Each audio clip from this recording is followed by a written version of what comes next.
Hello दोस्तों, स्वागत है आप लोगों का टारगेट केमिस्ट्री क्लासेस में। कैसे हैं आप लोग? अच्छे हैं? आशा करते हैं, उम्मीद भी करते हैं कि आप लोग अच्छे ही होंगे। ठीक है, पिछले लेक्चर में हम लोगों ने ऐप ब्लॉक के कॉन्फ़िगरेशन के बारे में पढ़ा था। आज हम आगे बढ़ रहे हैं। क्या होता है कि शिल्डिंग इफेक्ट क्या होता है, स्क्रीनिंग इफेक्ट क्या होता है। क्या ये दोनों अलग अलग चीज़ है? नहीं, दोनों एक ही चीज़ है। ठीक है, दोनों का नाम दो है। ठीक है, नाम से स्पष्ट हो रहा है कि शील्डिंग, किसी चीज को हम शील्ड क्या करते हैं? शील्ड करते मतलब पैक करते। ठीक है, स्क्रीनिंग मतलब किसी चीज को बाहर से देखना या फिर कोई क्या कर रहा है दूसरी चीज को ढक रहा है। ठीक है, उसको हिंदी में लिखते कहते हैं आवरण प्रभाव। ठीक है, तो आज हम इसके बारे में जानने जा रहे हैं।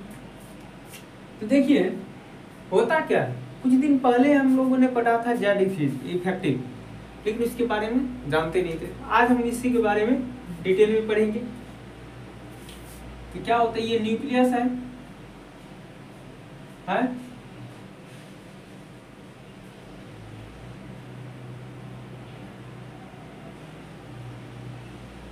ये न्यूक्लियस है और ये बाहरी कक्षा है, सब कक्षा है। ठीक है, कक्षा में क्या होता है, ये सबसे अंदर का कक्षा है। ठीक है, ये उससे दूर वाला कक्षा है, इसमें इलेक्ट्रॉन होगा।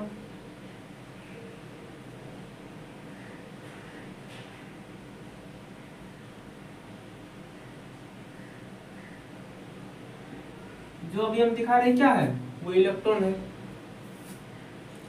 और ये जो दिखा रहे थे इलेक्ट्रॉन मतलब इस जगह पे मतलब पाया जाएगा, चक्कर लगाते रहता है। इसमें भी दिखाते हैं इलेक्ट्रॉन।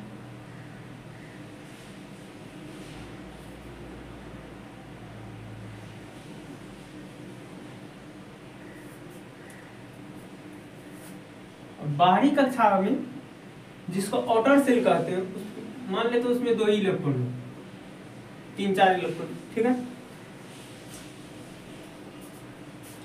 देखिए ये इलेक्ट्रॉन हो चाहे ये इलेक्ट्रॉन, नाचता उतनी ही गति से है। ठीक है, क्या होता है, नाचता उतनी ही गति से है। तो ये जो इलेक्ट्रॉन होता है इसको उतना ही एनर्जी मिलता है जितना इसको मिलता है। चाहिए इसको ज्यादा एनर्जी, क्यों? इसको ज्यादा दूरी तय करना पड़ता है। ये नजदीक वाला को कम दूरी तय करना पड़ता है, फटाफट नाचेगा। कहने का अर्थ ये है, यदि दो आदमी चल रहा है एक साथ, ये यहां से रेस लगाया ये इलेक्ट्रॉन, और ये बाहर की कक्षा यहां से रेस लगाया। ठीक है, ये वाला यदि रेस लगाता है तो ये यहां से यहां जैसे यहां तक आएगा, हमको लगता है कि ये तब तक यहीं पे रह जाएगा। यहां पर जाएगा, यहां तक जब तक ये जाएगा तब तक ये एक चक्कर लगा लेगा। क्यों? क्योंकि एरिया कम है। और दूसरी बात कि जो ये जितना फास्ट दौड़ेगा उतना फास्ट ये भी दौड़ेगा, मतलब घूमेंगे उतना ही तेजी से। तो इसका एरिया नजदीक होने के कारण, इसका एरिया दूर होने के कारण इसको ज्यादा टाइम लगेगा कि नहीं? चलिए ठीक है, पहली बात समझ में आ गया कि जो ये एनर्जी ज्यादा चाहिए इसको। क्यों? क्योंकि इसको ज्यादा चलना पड़ता है, इसीलिए बोलते हैं बाहरी कक्षा की एनर्जी हाई होती है और अंदर की कक्षा की लो होती है। जब तक ये एक बार घूमेगा तब तक ये 3 बार घूम जाएगा, 2 या 3 बार। तो यही बात को हम लोग जानना चाह रहे हैं कि ये कितनी ये घूमता है तो बाहरी कक्षा पे कोई असर भी डालेगा क्या? सोचिए, ये इलेक्ट्रॉन है, इसका नेगेटिव चार्ज है, ये भी इलेक्ट्रॉन है, क्या इसका नेगेटिव चार्ज नहीं होगा? इसका नेगेटिव चार्ज नहीं होगा या इसका नहीं होगा, इसका पॉजिटिव है। तो ये जो रेस लगा रहा है तो कोई एक ही दो में तो नहीं होगा, इसमें भी होगा, इसमें भी होगा, मतलब चारों रेस लगाएगा एक दूसरे से। तो सबसे जल्दी ये अपना चक्कर पूरा करेगा, उसके बाद ये करेगा, उसके बाद ये बहुत लेट से करेगा। मतलब जो जितना दूर में रहेगा, क्योंकि सब तो उतना ही फास्ट तेजी से दौड़ता है, मतलब सबका क्या है, स्पीड फिक्स है, सबका स्पीड फिक्स है। तो क्या होगा, पहले ये तेजी से पहुंच जाएगा यहाँ, उसके बाद ये, उसके बाद ये, उसके बाद जो जितना दूरी तय करेगा उसको उतना टाइम लगेगा एक जगह पे आने में, ठीक है। तो यहाँ पे हमने क्या देखा, तो ये फर्स्ट ऑर्बिट था, ये सेकेंड, ये थर्ड, ये फोर्थ, ये फर्स्ट, ये सेकेंड, ये थर्ड ऑर्बिट, ये फोर्थ, इस प्रकार से। तो ये जो इलेक्ट्रॉन चक्कर लगाएगा, जितना फास्ट में चक्कर लगाएगा, इस इलेक्ट्रॉन को प्रॉब्लम होगा कि नहीं? क्यों? ये निगेटिव चार्ज, ये निगेटिव चार्ज एक दूसरे को रिपेल करेगा, धकेलेगा कि नहीं? वैसे ही सबसे ज्यादा धकलता किसको है, बाहर वाले को।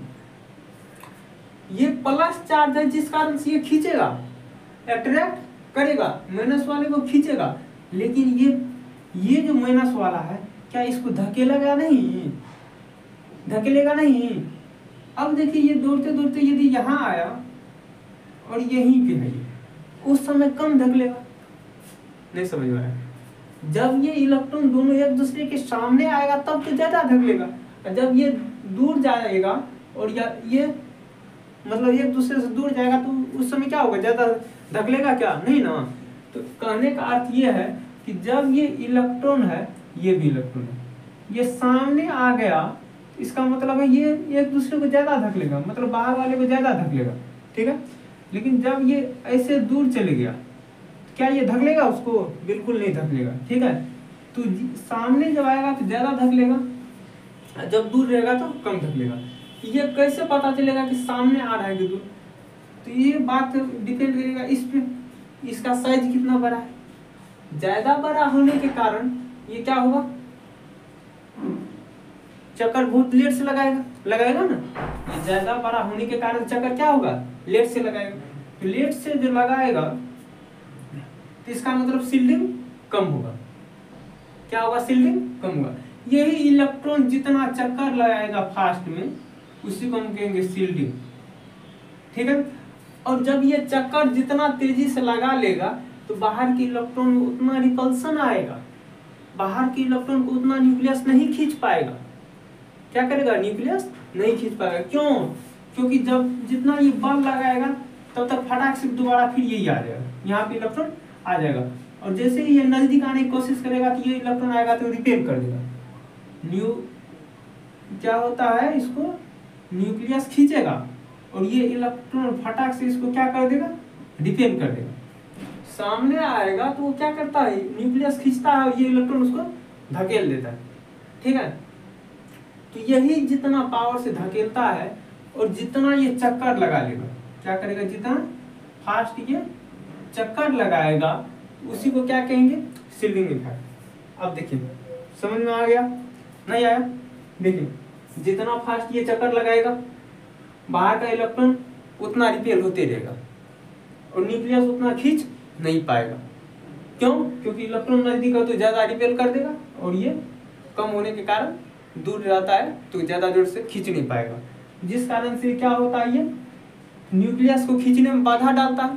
तो इसी को कहते हैं जेड इफेक्ट, जो शील्डिंग इफेक्ट। और जिस इफेक्ट से ये पकड़ता है, खींचता है न्यूक्लियस, उसी को कहते हैं जेड इफेक्टिव। क्या कहते हैं, जेड इफेक्टिव। न्यूक्लियस में प्रोटॉन होता है, प्रोटॉन परमाणु की संख्या को क्या कहते हैं, जेड से रिप्रेजेंट करते हैं। जेड से रिप्रेजेंट जो करते हैं परमाणु की संख्या को, तो इसका मतलब क्या हो गया, एटॉमिक नंबर, तो टोटल प्रोटॉन की संख्या। इसीलिए बोल रहा है कि प्रोटॉन कितना पावर से इसको खींच रहा, बाहर के इलेक्ट्रॉन को। प्रोटॉन जितना पावर से इसको खींचेगा वही जेड इफेक्टिव होगा, ठीक है। अर्थात न्यूक्लियस जितना पावर से खींचेगा वही क्या हो, जेड इफेक्टिव होगा। और ये जो अंदर का इलेक्ट्रॉन है, जितना पावर से इसको धकेलेगा, जितना ये शील्डिंग करेगा, चक्कर लगाएगा, जितना चक्कर लगाएगा उतना धकेलेगा, वही जितना चक्कर लगा रहा है ये, वही क्या होता है, शील्डिंग इफेक्ट होता है, ठीक है। तो उम्मीद है कि समझ गए होंगे कि शील्डिंग इफेक्ट में कुछ नहीं है, केवल ये है कि इलेक्ट्रॉन जितना फास्ट चक्कर लगाया ये रिपेल किया, मतलब न्यूक्लियस खींचा तो जेड इफेक्टिव, और इलेक्ट्रॉन की वजह से जो वो धकेला गया वो क्या होगा, वही होगा शील्डिंग इफेक्ट, ठीक है। ऐसे समझ में आया तो हम बताते। देखिए कोई पुरुष है, देखिए पुरुष है। चलिए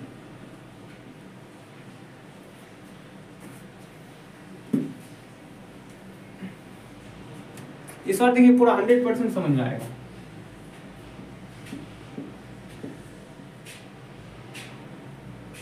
ये पुरुष है, उन्होंने शादी किया, ये महिला है। भाई साहब जब तक पुरुष शादी नहीं किया रहता तब तक वो अकेला रहता है, फ्री रहता है, उसे कोई कुछ करने वाला नहीं, जहां मन तहां घूमो, जो मन सो करो। अब जैसे ही शादी हो गया तो भाई साहब बिना पूछे यदि आप पानी भी पी लिए ना तो आपका बुरा हाल होने वाला है।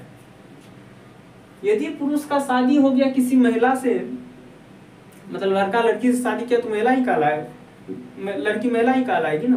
देखो ये शादी किया किसी लड़की से, वो महिला हुई, तो वो अब यदि ये लड़का पुरुष पानी पिएगा तो इससे इजाजत लेना पड़ेगा।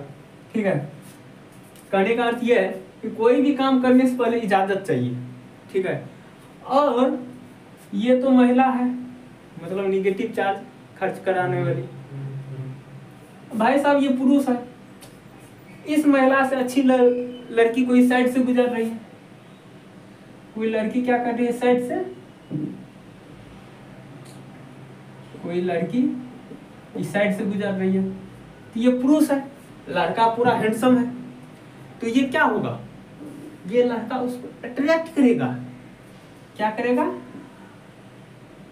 अट्रैक्ट कर रहा है, मतलब अपने और आकर्षित कर रहा है, खींच रहा है। लड़की खूबसूरत है, ये लड़का की तरफ अट्रैक्ट हो रहा है, लड़की भी सोचती क्या है, कोई बात नहीं, शादीशुदा है, चलेगा। ठीक है, ये इसके बाहर चारों ओर चक्कर लगाएगी, और ये बात भाई साहब इसकी वाइफ को पता चल जाता है। इसकी वाइफ तो है ही है, क्योंकि इसका तो पुरुष पे इतना अधिकार बन गया, पूरा रजिस्ट्री और हर चीज हो गया, तो भाई साहब अब ये कुछ नहीं कर सकता और इसको कोई बचा भी नहीं सकता, जो बात है। तो ये इसके पुरुष के चारों ओर इसकी वाइफ चक्कर लगाते रहेगी, चक्कर लगाएगी। जैसे महिला थोड़ा साइड हुई लड़की के सामने से, तो ये पुरुष क्या करेगा, अट्रैक्ट करेगा, बोलेगा जल्दी पास आ जाओ, हम तुमसे बात कर लेंगे थोड़ा बहुत। ये लड़की नजदीक आएगी, जैसे ये लड़की नजदीक आने की कोशिश करेगी, ये लड़की महिला फटाक से अपनी वहां पे जगह पहुंच जाएगी, फटाक से लड़की दूर हो जाएगी। ठीक है, दूर होगी क्यों, क्योंकि भाई साहब ये महिला है, इसे कोई रोक नहीं सकता, उसकी वाइफ है। भाई तुम तो लड़की पराई लड़की हो, तुम आ जाएगी तो तुम्हारा कुटाई फिक्स है। ठीक है, तो इस प्रकार से जैसे ये महिला कि कोई पुरुष हुआ और दूसरी में एक अपनी वाइफ है और तीसरी कोई अच्छी लड़की है और लड़का भी हैंडसम, तो लड़का जरूर उस लड़की को अट्रैक्ट करेगा, और इसकी महिला वाइफ जो है उतनी सुंदर नहीं है, तो भी वो लोग महिला बोलेगी चलो बेटा आज घर पे बताते हैं। ठीक है, तो वो लड़की को तब तक डर रहेगा उसकी वाइफ से, तब तक उसके साथ है। जब उसकी वाइफ चली गई, लड़का अकेला है, तो उसे कोई दिक्कत नहीं है, मतलब उसके अंदर में जितने भी इलेक्ट्रॉन चक्कर लगाएगा तो वो क्या होंगे, उसकी वाइफ। और बाहर में जिस इलेक्ट्रॉन को हम बात कर रहे हैं कि जो न्यूक्लियस अपने ओर खींचता है और इलेक्ट्रॉन इसको रिपेल कर देता है, वो होगी एक्स्ट्रा लड़की, कोई बाहरी लोग। ठीक है, इस प्रकार से आप समझ गए होंगे जेड इफेक्टिव, मतलब कोई लड़की है जिसको न्यूक्लियस खींच रहा है तो वो हो गया जेड इफेक्टिव। और ये अपनी वाइफ जो है, वाइफ की वजह से ये लड़की नजदीक नहीं आ पा रही है, जिस कारण ये रिपल्सन हो जाता है, उसी को कहेंगे शील्डिंग। और शील्डिंग में ये क्या होता है, महिला अपने हस्बैंड के चारों चक्कर लगाएगी, कभी खाना बनाने जाएगी, खाना लेके आएगी, कभी पानी लाएगी, कभी कुछ करेगी, है कि नहीं है, ऐसे होता है अक्सर। तो ये क्या होता है, महिला इसके चारों ओर चक्कर लगाती है और ये लड़की एक्स्ट्रा है, तो इस प्रकार से देखेंगे पुरुष क्या करता है, उसको अट्रैक्ट कर लेता, लेकिन महिला की वजह से वो रिपेल भी होता है। ठीक है, वही है शील्डिंग इफेक्ट। तो यहाँ पे देखिए बाहरी इलेक्ट्रॉन है, चक्कर लगा रहा है, लेकिन बहुत धीरे धीरे लगा रहा है। क्यों लगा रहा है धीरे धीरे, क्योंकि इसको उतना ही दूरी तय कर एनर्जी मिलता है जितना इस सबको मिलता है, उतना ही स्पीड इसका भी है जितना इस सब का है। इस सब का दूरी कम है, डिस्टेंस कम है। ठीक है, जिस कारण से ये सब जल्दी अपना दूरी तय कर लेता है, ये जल्दी तय नहीं करता है। यही क्या कहलाता है, शील्डिंग इफेक्ट कहलाता है। क्या कहलाता है ये, शील्डिंग इफेक्ट। तो जेड इफेक्टिव किसको कहते हैं? न्यूक्लियस जितने पावर से बाहरी इलेक्ट्रॉन को अपनी ओर आकर्षित करता है, ठीक है, खींचता है।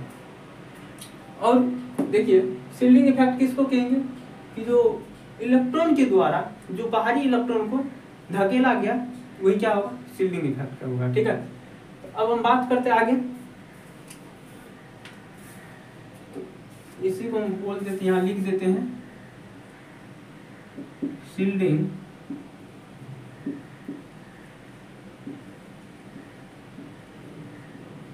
ठीक है। अब देखिए शील्डिंग इफेक्ट तो समझ लिए होंगे।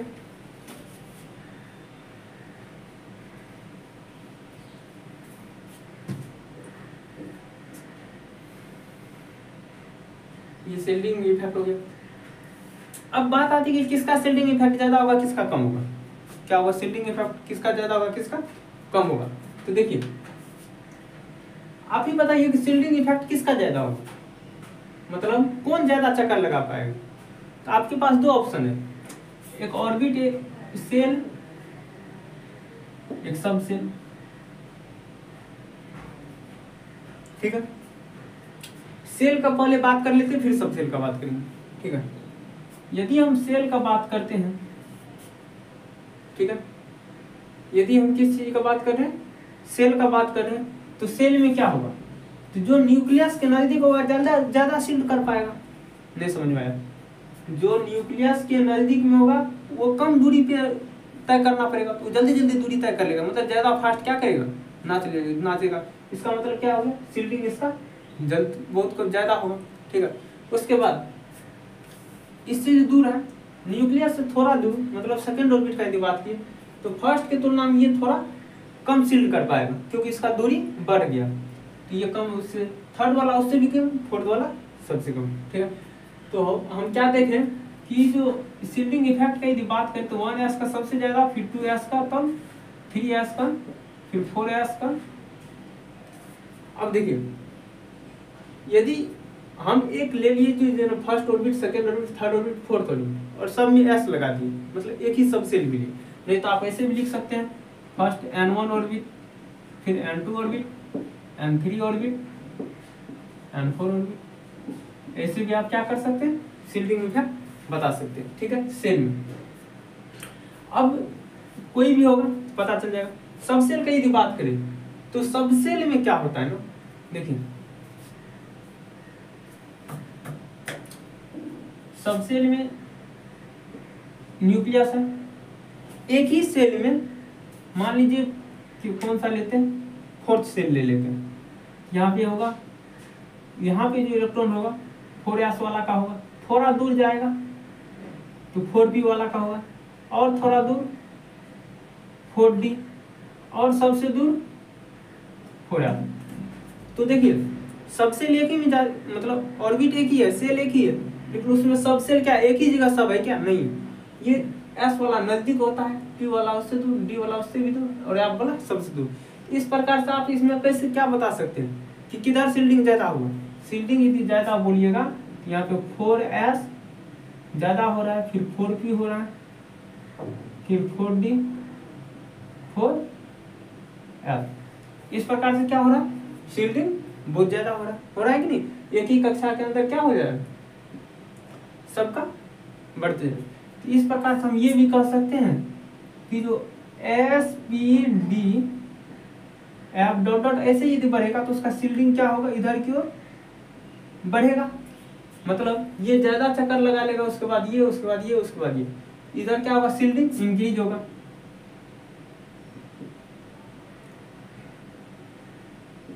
शील्डिंग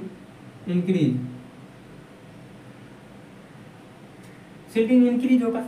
अब देखिए यदि इधर शील्डिंग इंक्रीज हुआ तो उधर चले जाए तो क्या बोल दे? शील्डिंग डिक्रीज, मतलब कम हो गया, अर्थात ये बोल दे पुअरिंग शील्डिंग। क्या?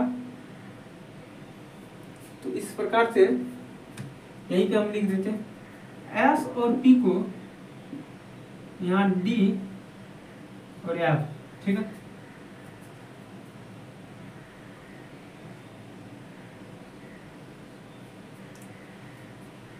यहाँ समझ में आ गया कौन ज्यादा होगा? इसको पुअर शील्डिंग कहते हैं,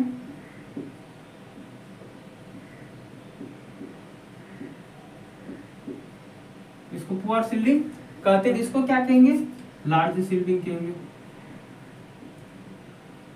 लार्ज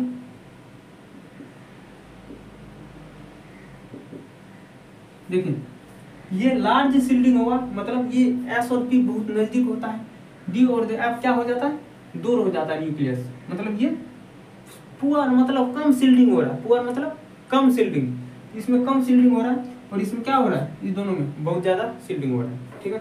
इस प्रकार से आप समझ लिए होंगे। और ये लार्ज ये भी लिख देते हैं, क्यों होता है, क्यों, ये न्यूक्लियस के नजदीक होता है, पेनिट्रेटेड होता है,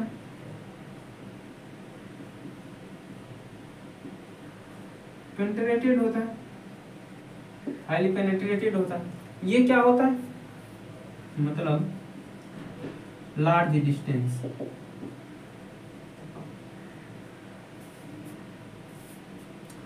इस प्रकार से आप क्या किए होंगे, शिल्डिंग इफेक्ट को समझ लिए होंगे। अब कुछ एग्जांपल का बात करते हैं। मतलब शिल्डिंग इफेक्ट डायरेक्टली प्रोपोर्शनल होता है, क्या सॉरी इनवर्सली प्रोपोर्शनल होता है ऑर्बिट नंबर, मतलब कक्षा की संख्या पर डिपेंड करता है। और यदि सेम कक्षा हो जाए, सबसेल अलग हो जाए, तो किस पे डिपेंड करेगा, तो सबसेल पे, किस पे, कौन जो सबसे नजदीक हो, ठीक है।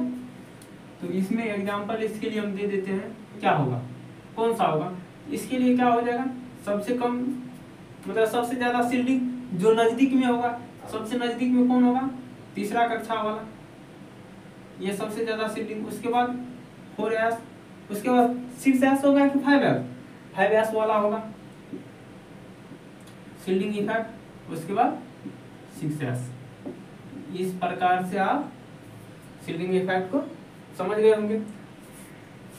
अब बात आती है कि सबसे यदि अलग अलग हो तो क्या करना है। देखिए F1 से लेके केवल F वाला यदि हो, F7 या F14, इधर जाने से क्या होगा, शिल्डिंग पुअरिंग होगा, वेरी पुअरिंग, बहुत ज्यादा पुअर हो जाएगा। बहुत ज्यादा पुअर मतलब क्या होता है, बहुत ज्यादा पुअर मतलब ये होता है कि ये बहुत धीरे धीरे धीरे धीरे मतलब शिल्डिंग कम होते जाएगा।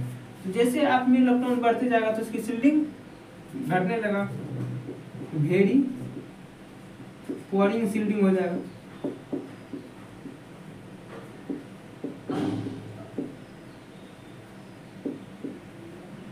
Very pouring shielding. आगे बात करते हैं। अब डी वाला यदि होगा तो क्या करेंगे, D1 से D9 हो, D5 और फिर यहाँ D10 कर दे। इसमें भी क्या होगा, पुअरिंग होगा, ठीक है, पुअरिंग शिल्डिंग होगा।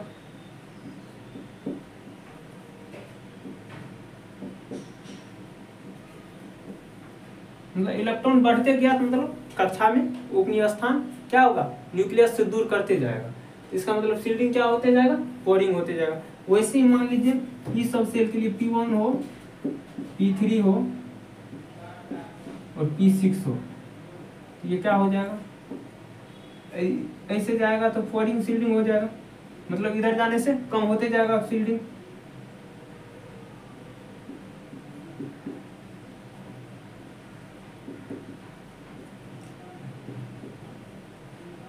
तो बुक में ये पोरिंग शिल्डिंग लिखा हुआ नहीं रहेगा, लेकिन आप लोग समझिए जैसे दूर जाएगा इसका मतलब क्या हो जाएगा, शिल्डिंग क्या होने लगेगा, कम होते जाएगा, ठीक है।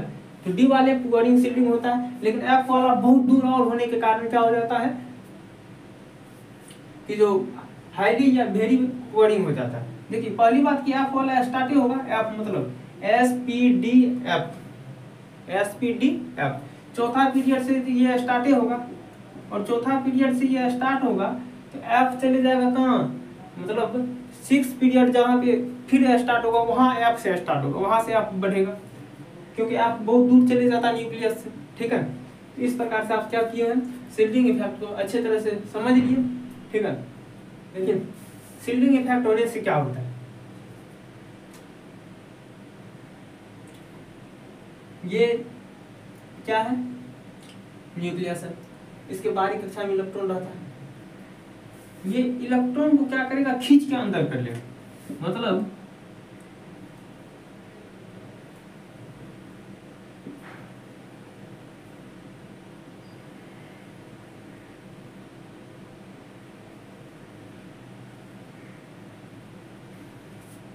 जो मान लीजिए कि पहले न्यूक्लियर एटम इतना बड़ा था, ठीक है, एटम का साइज यहाँ था, ऐसे था, इसमें शिल्डिंग कम हुआ। क्या हुआ, शिल्डिंग कम हुआ। तो जैसे शिल्डिंग इसका कम होगा, मतलब ये कम, मतलब ज्यादा दूर होने के कारण या इलेक्ट्रॉन की संख्या कम होने के कारण ये क्या होगा, चक्कर ज्यादा लगाएगा। और ज्यादा लगाने से क्या होगा, कहीं ना कहीं इलेक्ट्रॉन ये इस वाले के बीच डिस्टेंस ज्यादा आएगा, तो ये ज्यादा खींच लेगा अपने। और ज्यादा खींचने से क्या होता है, ये मान लीजिए साइज ऐसा हो जाएगा, बड़ा वाला क्या हो जाएगा, ऐसा। शिल्डिंग जितना ज्यादा होगा उससे उसकी साइज उतना क्या हो जाएगा, बढ़ जाएगा। शिल्डिंग जितना कम होगा उससे उसका साइज क्या हो जाएगा, घट जाएगा। नहीं समझ में आया? तो ये कम नाचेगा, तो इसका मतलब ये इलेक्ट्रॉन यहाँ से यहाँ आया, तो तब तक ये इलेक्ट्रॉन को क्या करेगा, ये अट्रैक्ट कर लेगा, अपने ओर नजदीक करेगा। और जैसे ये नजदीक करेगा तो ये ऑर्बिट ऐसे झुक जाएगा, झुकेगा कि नहीं, ऑर्बिट झुकेगा, तो इसका मतलब क्या हो गया, इसका साइज घट जाएगा। तो हम ये बोल सकते हैं कि जो शिल्डिंग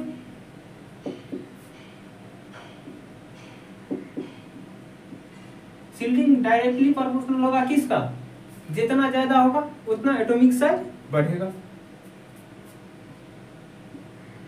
एटॉमिक साइज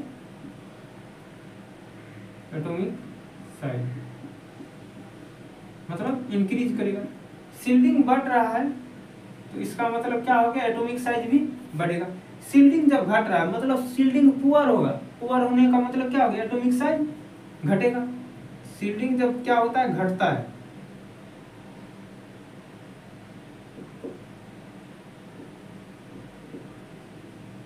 जब पुअर हो रहा है तो क्या हो जाएगा, ये एटॉमिक साइज भी घट जाएगा। एटॉमिक साइज ये डायरेक्टली प्रोपोर्शनल होगा तो ये भी घट जाएगा, ठीक है। तो यहाँ पे क्या हो गया, ये शिल्डिंग कम हो रहा है, मतलब चक्कर कम लगा रहा है, जिस कारण इसका साइज छोटा हो गया, ठीक है। और ये कब होता है, पुअरिंग शिल्डिंग, मतलब शिल्डिंग जब कम होता है, तो कम शिल्डिंग होगा तो साइज घटेगा, शिल्डिंग ज्यादा हो जाएगा तो साइज बढ़ जाएगा, ठीक है। तो जिस कारण से साइज में अंतर देखने को मिलता है, ठीक है। अब हम बात करते हैं कि साइज का, तो इतना ये सब हम इसीलिए बताए हैं क्योंकि हमें अब डी ब्लॉक के में क्या पढ़ना है, आयोनाइजेशन एनर्जी, उसका साइज के बारे में, एटॉमिक रेडियस या आयनिक रेडियस, और इलेक्ट्रॉन गेन एंथैल्पी जिसको इलेक्ट्रॉन एफिनिटी बोलते हैं। ये तीनों टॉपिक इसी पे आधारित है। किस पे, शिल्डिंग इफेक्ट पे आधारित है। देखिए तीनों टॉपिक कैसे आधारित है शिल्डिंग इफेक्ट पे, तो मान लीजिए इलेक्ट्रॉन बढ़ रहा है, एटॉमिक नंबर बढ़ रहा है, लेकिन शिल्डिंग कम होने के कारण, मतलब पुअर शिल्डिंग होने के कारण ये बढ़ने नहीं दे रहा, अपने और क्या करेगा, न्यूक्लियस खींच लेगा, साइज क्या हो जाएगा, बराबर रह जाएगा किसी किसी में। और आयोनाइजेशन क्या होगा, इसका साइज जितना ज्यादा होगा, आयोनाइजेशन एनर्जी में इसका साइज जितना ज्यादा होगा तो क्या होगा, उतनी आसानी से ये क्या हो जाएगा, इलेक्ट्रॉन को इस यहाँ से फ्री कर सकता है, आजाद कर सकता है, ठीक है। मतलब इसको हटाने के लिए, न्यूक्लियस जिस बल से इलेक्ट्रॉन को पकड़ा हुआ है, इसको हटाने के लिए जितना एनर्जी हमको चाहिए, इसको मान लीजिए यहाँ से हमको फ्री कराना है, इससे यहाँ घूमेगा, वो आजाद ही रहेगा, इसमें तो नहीं ना है। उसके लिए जितना एनर्जी की जरूरत होता है वही क्या होता है, आयोनाइजेशन एनर्जी, ठीक है। अब बाहर का इलेक्ट्रॉन कभी हमको यदि इसमें लाना है, न्यूक्लियस अपना बल लगा के खींच रहा है, न्यूक्लियस क्या कर रहा है, खींच रहा है, तो जो एनर्जी इसको इसमें आने के लिए चाहिए होता है न्यूक्लियस को, जिस बल से न्यूक्लियस खींचेगा, पहले कुछ न कुछ एनर्जी देखो हमको इसके एरिया में लाना पड़ेगा जहां तक न्यूक्लियस खींच पाता है, उसके बाद न्यूक्लियस अपने खींच लेगा, इसी को क्या कहेंगे, इलेक्ट्रॉन एफिनिटी, ठीक है। तो मतलब कि ये ज्यादा इफेक्टिव पे डिपेंड करेगा कि ये न्यूक्लियस कितना बल लगा के खींचता है, जितना बल लगा के खींचेगा उतना रेडियस उसका घट जाएगा, और जितना बल लगा के खींचेगा उतना न्यूक्लियस के नजदीक आएगा, और नजदीक आएगा तो और पावर लगा के खींचेगा। जितना पावर लगा के खींचेगा उससे ज्यादा हमको एनर्जी देना पड़ेगा इलेक्ट्रॉन को हटाने के लिए। इसका मतलब आयोनाइजेशन एनर्जी उसका बढ़ जाएगा। जेड इफेक्टिव बढ़ने से आयोनाइजेशन एनर्जी क्या हो जाता है, बढ़ जाता है। ठीक है, अब यदि ये नजदीक है, न्यूक्लियस के नजदीक आ गया है, इलेक्ट्रॉन हमें अंदर देना है। क्या करना है, अंदर देना है। तो जिस इलेक्ट्रॉन जितना एनर्जी हमें देना पड़ेगा, पहले एनर्जी देना पड़ेगा इसके एरिया में लाने के लिए, फिर न्यूक्लियस क्या करता है, अपने आप इसको क्या करेगा, खींच लेगा। ठीक है, इस प्रकार से इलेक्ट्रॉन एफिनिटी भी हो जाएगा। ये तीनों इसी पे डिपेंड करता है। ठीक है, तो आज हम साइज का बात करते हैं। ठीक है, तो देखिए साइज में क्या क्या होगा। पीरियोडिक टेबल में 3 सीरीज होते हैं डी ब्लॉक का, 3D 4D 5D होते हैं, 6D भी, लेकिन 6D नहीं पढ़ना। क्यों, वो अनस्टेबल होते हैं, अभी अधूरा है। ठीक है, इसमें कितने सीरीज होते हैं, 3, 3D series, 3D series, 4D series, 5D series, ऐसी नहीं।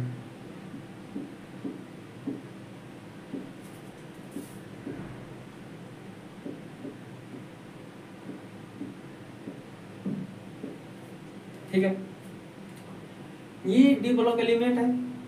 डी ब्लॉक एलिमेंट में क्या होता है, साइज का यदि बात करते हैं तो इसके यदि हम साइज का बात करें तो डी ब्लॉक एलिमेंट में 3D 4D 5D सीरीज है। इसमें ये दोनों नीचे आता है, कोई दिक्कत नहीं आएगा, तो ये इंक्रीज करेगा। नीचे आने पे सॉरी ये से नहीं होगा, ये यहाँ लिखिए, मतलब ऊपर से नीचे आया 3D से 4D तक आएगा तो क्या हो जाएगा, साइज बढ़ जाएगा। क्या होगा, रेडियस बढ़ता है, रेडियस इंक्रीजिंग, रेडियस क्या करेगा, इंक्रीज करता है। इसीलिए क्या होता है, ये साइज, एटॉमिक साइज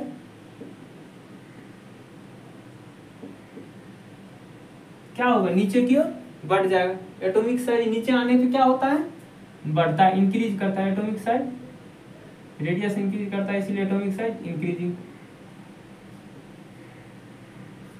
इंक्रीज करता है। अब ये दोनों नीचे आने पे, यदि ये नीचे आएगा तो ये दोनों कांस्टेंट रहेगा, मतलब या तो बराबर हो गया, थोड़ा नाम मात्र का ही ये क्या होगा, ज्यादा होगा, ये क्या हो जाएगा, कांस्टेंट हो जाएगा। ये होता है कांस्टेंट,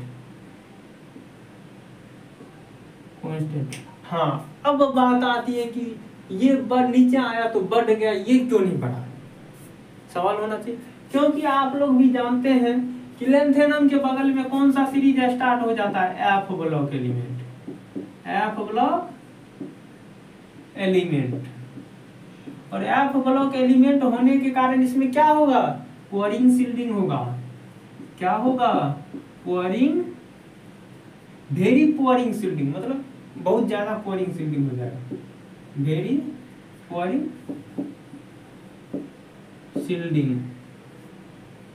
अब जिस कारण से क्या हो जाता है, इसका साइज बड़ा होता ही नहीं है, और साइज बड़ा नहीं होगा तो वो क्या होता है, न्यूक्लियस उतना मतलब उतना ही फास्ट, बहुत कम धीरे धीरे चक्कर लगाते रहते हैं, जिस कारण इसका सील्डिंग कम होता है।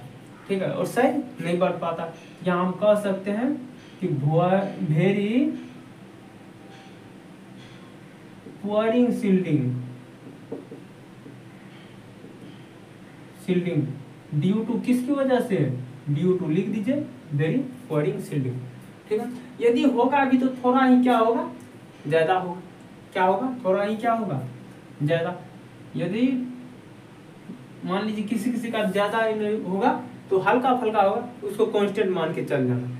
तो आप इस प्रकार से क्या देखें, 3D और 4D सीरीज में 3D से 4D तरफ आने पे क्या होता है, उसका साइज बढ़ जाता है, और 4D से 5D आने पे उसका साइज बढ़ता नहीं है, बल्कि क्या हो जाता है, कांस्टेंट हो जाता है। ठीक है, तो इस प्रकार से क्या हो गया कि जो 3D सीरीज कौन सा पीरियड होता है, ये फोर्थ होगा क्या, हाँ फोर्थ पीरियड होता है, ये फिफ्थ, ये सिक्स्थ, ठीक है, तो आप समझ लिए।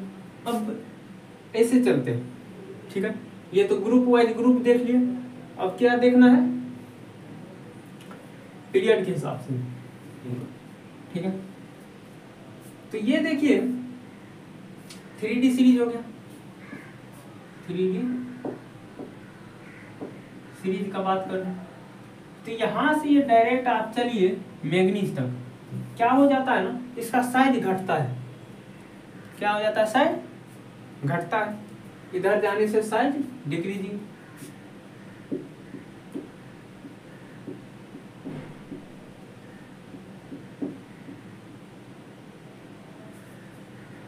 ये जो होता है साइज बढ़ता है,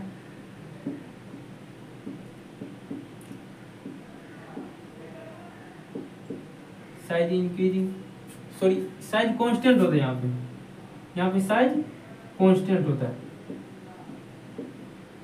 साइज क्या हो जाएगा, कांस्टेंट हो जाएगा। अब इसका साइज क्या होगा, यहाँ से आगे इधर बढ़ने लगेगा, साइज इंक्रीजिंग।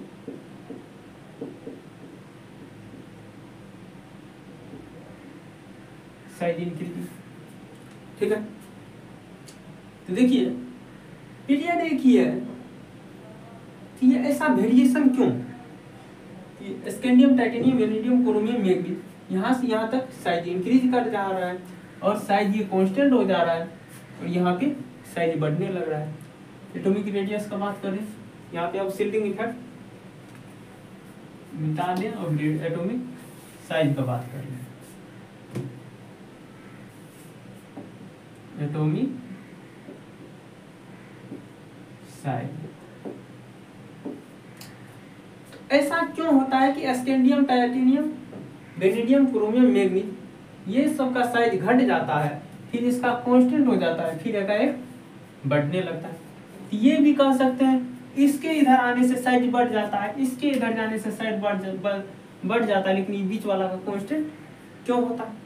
तो देखिए स्कैंडियम से लेके मैग्नीज तक साइज इसीलिए बढ़ता है क्योंकि यहाँ पे आप देखिएगा तो क्या हो जाता है, 3D1 आता है और यहां से यहां तक देखिए 3D5 होगा, 3D1 से 3D5।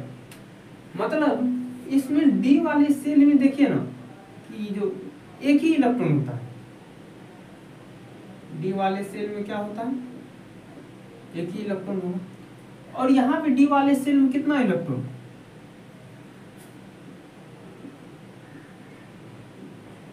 दो इलेक्ट्रॉन, सॉरी 5 इलेक्ट्रॉन। मतलब स्कैंडियम में एक ही इलेक्ट्रॉन, मैग्नीज में कितना इलेक्ट्रॉन, डी वाले में 5 इलेक्ट्रॉन। तो इससे जैसे ये छठा इलेक्ट्रॉन आएगा ना, Fe का छठा इलेक्ट्रॉन आएगा, यहाँ पे पेयरिंग होना स्टार्ट हो जाएगा। क्या होना स्टार्ट हो जाएगा, पेयरिंग। पहले एक एक जाएगा, फिर ये पेयरिंग होना स्टार्ट हो जाएगा। तो ये पेयरिंग होता है तो रिपल्सन होता है, क्या हो जाता है, रिपल्सन होता है। रिपल्सन होगा तो कुछ ना कुछ क्या हो जाएगा, साइज बढ़ेगा, जिस कारण से ये तीनों में रिपल्सन होगा और तीनों में रिपल्सन होने के कारण साइज क्या हो जाता है, कांस्टेंट हो जाता है। साइज कांस्टेंट इसीलिए होता है क्योंकि रिपल्सन होता है तो डी इलेक्ट्रॉन भी तो बढ़ रहा है। हम अभी क्या बताए थे, D1 से D5 और D6 सॉरी D10 जितना इधर जाएंगे तो क्या होगा, इलेक्ट्रॉन बढ़ेगा, इलेक्ट्रॉन बढ़ेगा तो साइज क्या हो जाएगा, सॉरी शिल्डिंग क्या होगा, पुअर होते जाएगा, कम होते जाएगा, और कम होते जाएगा तो साइज इसका घटते जाएगा। मतलब इतना इधर जितना उधर जाएगा उससे साइज घटते जाता है, साइज क्या हो जाएगा, घटते जाएगा, जिस कारण से इसका क्या हो जाएगा, साइज इधर जाने से घटेगा, इधर साइज जाने से घट रहा है और यहाँ पे क्या होगा, उसको कुछ रिपेल भी कर रहा है। मान लीजिए थोड़ा साइज घटेगा, देखिए यहाँ पे एक इलेक्ट्रॉन है, यहाँ भी एक इलेक्ट्रॉन है, इस इलेक्ट्रॉन ये न्यूक्लियस के चारों ओर चक्कर लगा, तो जब ये न्यूक्लियस के बाहर यहाँ जाएगा, ठीक है, न्यूक्लियस यहाँ पे है, ठीक है, यहाँ मान लीजिए न्यूक्लियस है और यहाँ एक इलेक्ट्रॉन है, एक यहाँ, ये न्यूक्लियस के चारों ओर चक्कर लगाता है। तो जैसे ये न्यूक्लियस के चार यहाँ पे जाएगा, ये इलेक्ट्रॉन यहाँ नजदीक आएगा, नजदीक आएगा मतलब साइज घट गया। क्या हो रहा है, साइज घटा। लेकिन जैसे ये दूर नजदीक आएगा, फिर आएगा तो ये दूर होते जाएगा, मतलब क्या हो गया, फिर वहां जगह से गया। साइज क्या हो जाता, कांस्टेंट रहता है। जितना नजदीक आता है उतना उसको फिर क्या होना पड़ता है, दूर जाना पड़ता है। इसीलिए ये क्या हो जाता है, तीनों का साइज कांस्टेंट होता है। तो फिर सवाल होना चाहिए कि ये भी तो ऐसे ही होगा, होगा कि नहीं होगा। देखिए इसमें क्या होता है, इसमें जो होता है ना, इस वाले का बात करते हैं, कॉपर का। यदि हम कॉपर का बात करें तो कॉपर में ऐसा क्यों नहीं होता, कॉपर में क्यों बढ़ने लगता है, वही बात होती है। कॉपर में क्यों नहीं बढ़ता, देखिए कॉपर का होता है organ 4s2 3d 4s1 3d10 4s1 3d10, मतलब ये डी वाला कक्षा है और यहाँ पे एस वाला। एस में 1 इलेक्ट्रॉन रहता है और इसमें क्या होगा, पूरा रहेगा 10 में।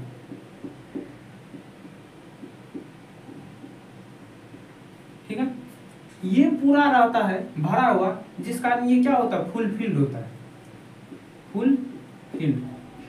और फुल फील्ड मतलब ज्यादा स्टेबल, फुल फील्ड मतलब क्या, ज्यादा स्टेबल, जिस कारण इस पे कोई चीज काम नहीं करता है। स्टेबल चीज है तो उस पर ज्यादा कोई इफेक्ट जल्दी काम नहीं करेगा, जिस कारण से इसका क्या हो जाता है, रेडियस यहाँ बढ़ जाता है। और जिंक तो पूरा फुल फील्ड स्टेबल है, क्योंकि एस में भी पूरा भर जाता है। कॉपर में एस में नहीं भरा रहता है, लेकिन जिंक में और भरा रहता है। इसी कारण से कॉपर का थोड़ा साइज बढ़ जाता है, जिंक में एक और इलेक्ट्रॉन आ जाता है तो और साइज बढ़ जाता है। ठीक है, तो इस प्रकार से आप क्या किए होंगे, इस साइज को भी डिक्रीजिंग, साइज जो डिक्रीज हो रहा है इसको भी समझ लिए होंगे। ये कांस्टेंट क्यों हो रहा है, क्योंकि यहाँ पे कपलिंग हो रहा है, मतलब लिख देते हैं कपलिंग मतलब कि इलेक्ट्रॉन जोड़ा लगने लगता है। ठीक है,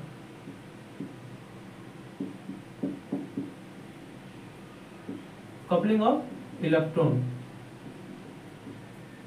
यहाँ लिख देते हैं DU2 coupling of electron. Coupling of electron के कारण ये साइज क्या होने लगता है, कांस्टेंट होता है। और ये क्या हो जाता है, stability due to fulfilled configuration, configuration या फिर स्टेबिलिटी, स्टेबल बोल दीजिए। ठीक है, और यहाँ पे क्या होता है, क्यों साइज क्या होते रहता है, घटते जाता है, पुअरिंग ऑफ सील्डिंग, सील्डिंग के पुअर होने के कारण, पुअरिंग ऑफ सील्डिंग, पुअरिंग ऑफ